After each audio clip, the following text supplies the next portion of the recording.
Wisdom, the final frontier to true knowledge. Welcome to Wisdom Trek, where our mission is to create a legacy of wisdom, to seek out discernment and insights, to boldly grow where few have chosen to grow before. Hello, my friend. I am Guthrie Chamberlain, your captain on our journey to increase wisdom and create a living legacy. Thank you for joining us today as we explore wisdom on our second millennium of podcast. This is day 1273 of our trek, and time for our Philosophy Friday series. Each Friday, we will ponder some of the basic truths and mysteries of life and how they can impact us in creating our living legacy. As we continue on this trek called life, sometimes we have questions about life. So our Friday trek is a time where we can ask Gramps. Gramps will answer the questions you would like to ask your dad or granddad, but for whatever reason, this is not possible.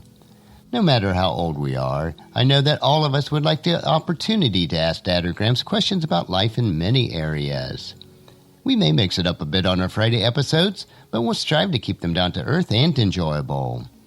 If you have any questions that you would like to ask Gramps, please email them to guthrie@wisdom-trek.com. So the question for this week is, hey Gramps, there are some big decisions and choices that are coming up in my life. How can I make sure that I make the right choices when there are so many options available? So today let's look at the choices you make. Every day we have choices to make. Sometimes they are big and life-changing choices, but most choices that we make each day don't seem to make that big of an impact.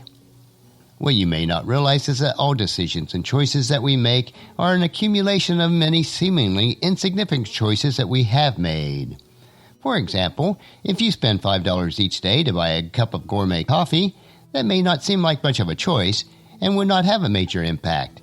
But if you save that $5 per day, that would accumulate to over $18,000 over the next 10 years, and that's not even including interest that you would have earned. Now, is that $5 cup of coffee really an insignificant choice? Every choice has consequences, and those consequences may be positive or negative.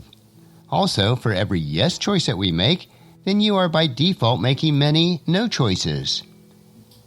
And this goes both ways, both wise choices and unwise choices. The single most important choice in life is the choice to follow God and accept Christ as your substitution for your sins.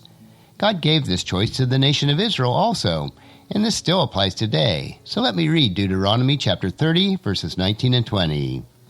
Today I have given you the choice between life and death, between blessings and curses. Now I call on heaven and earth to witness the choice that you make. Oh, that you would choose life, so that you and your descendants might live. You can make this choice by loving the Lord your God, obeying Him, and committing yourself firmly to Him. This is the key to your life, and if you love and obey the Lord, you will live long in the land that the Lord swore to give to your ancestors, Abraham, Isaac, and Jacob. So let me ask you a few questions. What are some of the right choices that you have made? Maybe it's the choice of your spouse, or disciplining and earning the respect of your children. Maybe you chose to stay at home or stay in a lower-paying job because it was best for your family. What rewarding consequences did those choices bring? How about the flip side of that? Have you made some small or large wrong choices? How about taking that promotion that would keep you away from your family without seeking God's will and your family input about it first? What about your choices about drinking or drugs or pornography, which may have led to addictions in your life?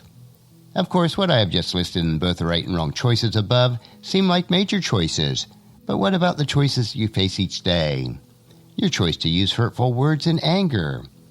What about staying in some sort of seemingly smaller addictive lifestyle, like working too much at the expense of your family, or just eating that extra donut each morning? Or what about cheating on your expense report or on your tax return? Let it be known that the continuance in these small wrong choices will lead to many major wrong choices. Let's look at a couple examples from the Bible. Consider the choices made by Joseph in Egypt or King David in Jerusalem. In Genesis chapter 39, Joseph, as a slave, flees from the advances of his employer's beautiful but seductive wife.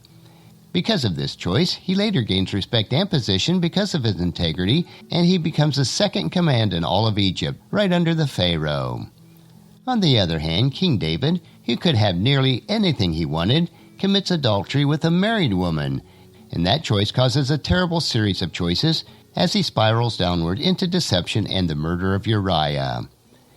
King David paid a huge price in the end, where his own children tried to dispose him of his crown. As the Bible passage I read in Deuteronomy advises, God gives you choices that have monumental consequences. It's up to you to make the right choice each day. Choices of integrity and character at home, at work, and your walk with the Lord. There's nothing better than the joy and peace that comes from obeying God. Resolve today to prayerfully seek God's wisdom and guidance regarding every choice that you make in life. In order to make sure that you have the wisdom to make the correct choices, let's follow what James wrote in James chapter 1, verses 5 through 8. If you need wisdom, ask our generous God, and he will give it to you. He will not rebuke you for asking, but when you ask, be sure that your faith is in God alone. Do not waver, for a person with divided loyalty is unsettled as a wave on the sea that is blown and tossed by the wind. Such a person should not expect to receive anything from the Lord. Their loyalty is divided between God and the world, and they are unstable in everything that they do. And that's the wrap for today's question. Join us again next Friday for another question on our Ask Gramps episode. Our next trek will be Meditation Monday, where we will help you to reflect on what is most important in life. So encourage your friends and family to join us, and to come along with us on Monday for another day of Wisdom Trek, Creating a Legacy. If you'd like to listen to any of the past 1,272 daily treks or read the associated journals, they are all available at wisdom-trek.com. And I encourage you to subscribe to Wisdom Trek on your favorite podcast player so that each day will be downloaded to you automatically. And thank you so much for allowing me to be your guide, your mentor, but most importantly, I am your friend as I serve you through the Wisdom Trek podcast and journal each day. And as we take this trek of life, together, let us always live abundantly, love unconditionally, listen intentionally, learn continuously, lend to others generously, lead with integrity, and then leave a living legacy each day. I am Guthrie Chamberlain, reminding you to keep moving forward. Enjoy your journey, and then create a great day every day. See you on Monday.